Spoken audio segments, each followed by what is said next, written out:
Zaman dulu itu gak kayak PDI sekarang. Jadi PDI dulu itu berjuang, benar-benar berjuang. Benar-benar berjuang. Iya. Tanpa ada pamrih, tanpa ada pamrih, nggak ada apa minta-minta, pokoknya hanya senang karena ideologinya pas sama kita. Gitu. Itu dulu. Saya kan orang bawah ya. Orang bawah itu kalau bisa ya namanya kader PDI, orang yang sudah menjiwai ke PDI-an benar-benar ideologi. Jadi orang-orang benar-benar PDI. Kalau zaman dulu PDI itu mau jadi pengurus tingkat bawah aja di kader dulu, di kursus dulu, kursus kader jadi PAT. Kalau dulu Komca ya, komisaris kecamatan, nah, terus kabupaten, provinsi, barusan gitu. Nah, sekarang kan enggak. Jadi di mana di situ dekat sama yang sudah peranan di situ, nah itu bisa. Gitu. Nah mungkin kita nggak tahu apa masalahnya duit apa.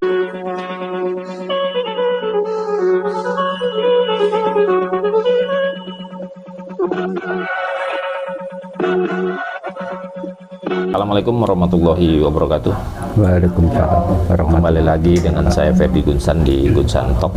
Kali ini kita menemui senior PDI Perjuangan di zaman Pak Harto, masih segi 5, dan sampai saat ini beliau masih setia dengan PDI Perjuangan dan umurnya sudah 70 lebih. Nanti kita tanya. Ini di Lampung Selatan, di Kecamatan Palas, Desa Tanjung Sari ya. Ini masih setia di PDI ya? Masih ya? Biar sampai sekarang. Banteng ya? Nah, biasanya orang dulu kan gitu. Sebenarnya orang-orang dulu itu biar gepeng tetap banteng. Kenapa? Apa persoalannya tetap ini? Apa ngelihat kena dia tetap Bung Karno? Karena kan sudah nggak ada Bung Karnonya. Kalau kita kan gini prinsipnya, kita kan jiwa kita itu orang nasionalis. Jadi setelah waktu itu ada beberapa partai itu, saya pandang yang cocok sama ideologi kita kan hanya PDI. Waktu itu PDI segi 5 saya kan. Iya, segi 5 saat itu, karena cuma 3 partai kan. Iya, waktu itu 3 partai. Nah kalau masalah jerih payah di PDI, zaman dulu itu gak kayak PDI sekarang. Jadi PDI dulu itu berjuang, benar-benar berjuang. Benar-benar berjuang. Iya. Tanpa ada pamrih, tanpa ada pamrih, nggak ada apa minta-minta, pokoknya hanya senang karena ideologinya pas sama kita. Gitu. Itu dulu. Kalau kita ada pertemuan di tingkat kabupaten, kadang-kadang jalan kaki ya? Iya, dulu kan belum banyak kendaraan kayak sekarang. Jadi perjuangannya ikhlas ya? Iya, ikhlas bener. Ikhlas ya, untuk negara ini ya? Iya. Jadi umur sekarang berapa Pak Onsis? Saya sekitar 76 ya. Tiap orang itu pandangan itu masing-masing Pak ya. Nah kalau pandangan saya sendiri, kalau PDI, kalau ideologi PDI ya kayaknya tetap dari dulu semboyan PDI ya begitu kan. Tapi kan pengeterapan zaman dulu sama sekarang mungkin lain. Kita karena udah nggak di struktural ke pengurusan, kita nggak tahu kan. Jadi masalah apalagi nyangkut masalah kreativitas PDI, kita kan nggak tahu persis karena kita udah di luar struktural, sistem. Hanya kalau bahasa sekarang itu orang simpatisan. Iya, simpatisan kan? ya. Iya, bahasa kita sekarang kan jadi orang simpatisan. Kita senang sama PDI karena program-program PDI, karena ideologi PDI, yang jelas itu. Karena simpatisannya karena program dan ideologinya ya. Nah, ya, karena ideologi itu nyangkut masalah karakter seseorang. Jadi kalau karakter seseorang, misalnya saya cocok, oh iya ideologinya pas dengan apa angan-angan saya, kok gini. Nah itulah makanya kita condongnya di PDI. Saya dari dulu sampai sekarang belum pindah ke PDI. Terus bagaimana dengan anak cucu?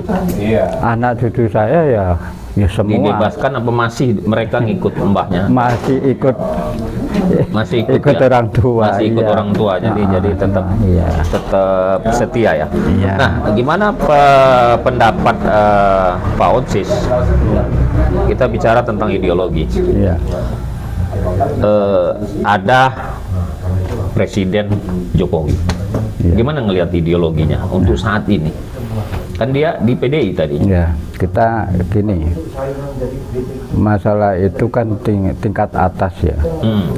Jadi Sebagai simpatisan. kita orang simpatisan, kita orang bawah. Jadi mandang itu kan hanya sepintas. Sebenarnya kita nggak tahu persis kayak apa di atas Di itu atas. kan gitu.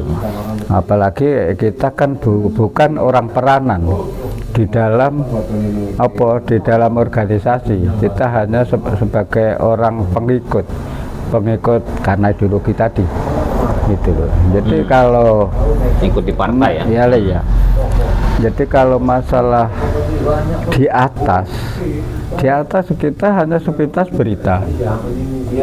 Iya, tahunya kan hanya berita. Nah, yang aslinya, yang nyatanya, yang benarnya kayak apa kita nggak tahu persis. Nah, karena semuanya kadang-kadang bisa fantasi, bisa asli kan gitu. Iya, jadi gitu. Jadi kalau pandangan saya tentang ideologi masalah Pak Jokowi. ini politik udah nyangkut politik negara. Kalau politik negara tingkat atas kita nggak tahu sama sekali. Pak, soal Iya. terhadap PDI-nya, bagaimana pendapat? Kalau PDI, Kan sekarang Pak Jokowi itu ngusungnya PSI. iya. Nah itu yang sering kadang-kadang Ini yang kalau tampak mata iya, nih, tampak iya. mata. Kalau kita kan tidak bisa ngomong langsung, tapi bisanya kalau orang bawah itu kan geremeng. Artinya geremeng hanya apa ya? Sepintas hanya ngomong di bawah tanpa ada Kekuatan. iya, tanpa ada ke aspirasi yang nyampe itu kan Yang nggak bisa ada. nyampe, Iya, nah itu. Jadi kalau saya mandang di pusat itu udah tingkat pusat ya, karena yang sebenarnya kita nggak tahu. Cuma kalau orang bawah itu hanya lihat sepintas dari pemberitaan kayak TV, kayak surat kabar, hanya itu. Jadi kalau bagi saya gitu ya Pak, bagi saya ya Pak Jokowi itu kayaknya pendiriannya gimana ya, mungkin kalau PDI dulu awalnya bergabung PDI, tapi sekarang kan kayaknya ya PDI-nya PDI setengah-setengah gitu. Bicara ideologi di PDI Perjuangan, itu menurut Pak Otsis, harusnya yang dijadikan pemimpin itu apakah kader-kader yang memang sudah berkiprah lama di PDI, tapi dia tidak punya kekuatan keuangan dan tidak mempunyai kekuatan keuangan yang kuat, ataukah ngambil dari orang luar kemudian dimasukkan PDI untuk dicalonkan? Kalau saya kan orang bawah ya, orang bawah itu kalau bisa ya namanya kader PDI, orang yang sudah menjiwai ke PDI-an Benar ideologi. Jadi orang-orang benar-benar PDI. Kalau zaman dulu PDI itu mau jadi pengurus tingkat bawah aja di kader dulu, di kursus dulu, kursus kader jadi PAT. Kalau dulu Komca ya, komisaris kecamatan, nah, terus kabupaten, provinsi, barusan gitu. Nah, sekarang kan enggak. Jadi di mana di situ dekat sama yang sudah peranan di situ, nah itu bisa. Gitu. Nah mungkin kita nggak tahu apa masalahnya duit apa bagi saya. Jadi orang pemimpin itu naluri sebetulnya, naluri apalagi ideologi, tentang ideologi politik lagi kan. Nah itu kan naluri, oh ini gini. Jadi kalau tanpa di kader, tanpa apa ya sulit mau naluri asal usul PDI yang sebenarnya kan gitu. Itu ke bagi saya. Ya, kita kan orang bawah gitu. Setelah dulu gemblengan ya. Gemblengan. Jadi orang-orang mau peranan di kepengurusan itu digembleng, gemblengan istilahnya dulu kan gitu. Nah, bentuk gemblengan itu ya tahu itu musyawarah kecamatan, tahu itu musyawarah desa, apalagi di jajaran kabupaten. Ya itu kan penting karena itu yang akan meneruskan aspirasinya ke bawah gitu. Nah, kalau tanpa itu ya mungkin ya sulit mau nyampe yang sebenarnya. Itu bagi saya. Oke, jadi menurut Pak Onsis nih yang terakhir, pendapat tentang PDI Perjuangan ini ke depan harusnya seperti apa? Ya itu tetap kaderisasi bagi saya. Kaderisasi. Karena kalau mau apalagi berorganisasi, kalau tidak kaderisasi ya itu jadinya misalnya jadi megang kepengurusan itu di situ ya, kayak buktinya sekarang banyak orang-orang PDI tapi PDI sebenarnya kurang paham, bukan nggak tahu, cuma kurang paham, kurang memahami banyak kan gitu. Nah, hanya itu kalau bagi saya itu namanya pandangan perorangan kan masing-masing. Iya, benar. Karena aspirasi dari bawah ke atas itu kan perlu jembatan, perlu jembatan. Nah, jadi yang akan dijadikan jembatan itu yang sebetulnya yang benar-benar kita kan harus ada jembatan kita yang bawa aspirasi bawah, baik aspirasi yang ke umum, aspirasi yang ke kita semua seorganisasi itu kan penting gitu. Jadi kalau pandangan saya, jadi kalau aspirasi itu aspirasi bawah ke atas atau aspirasi atas ke bawah, kalau PDI biasanya ke bawah, aspirasi ke bawah, karena rakyat bawah kan gitu.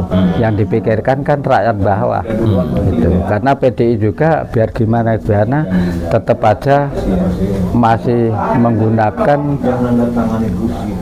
marhaenisme tetap aja marhaenisme karena arus bawah, orang bawah kan. Jadi kita perlu arus bawah karena aspirasi itu yang paling penting itu dari bawah. Jadi segala pengetahuan orang atas itu tahunya hanya dokumentasi, terus dari dari arus bawah ke atas. Tapi yang sebenarnya ke bawah kan rakyat itulah. Kalau kader-kader misalnya kader-kader kita itu ya kader-kader bawah itu sebagai ujung tombak kita. Saya yakin yang pertama kalau orang PDI tetap aja pikirannya tetap masih memikirkan orang bawah, orang kecil. Itu loh. Terus kalau masalah menghadapi pemilu ini baik yang perorangan apa masal organisasi kita, nah itu tadi sebelum pemilu kita tetap diadakan penyuluhan. Jadi apa ya istilahnya, sosialisasi ke bawah. Ya, sosialisasi bawah itu penting. Bawah itu karena sekarang ini udah dekat pemilu gitu.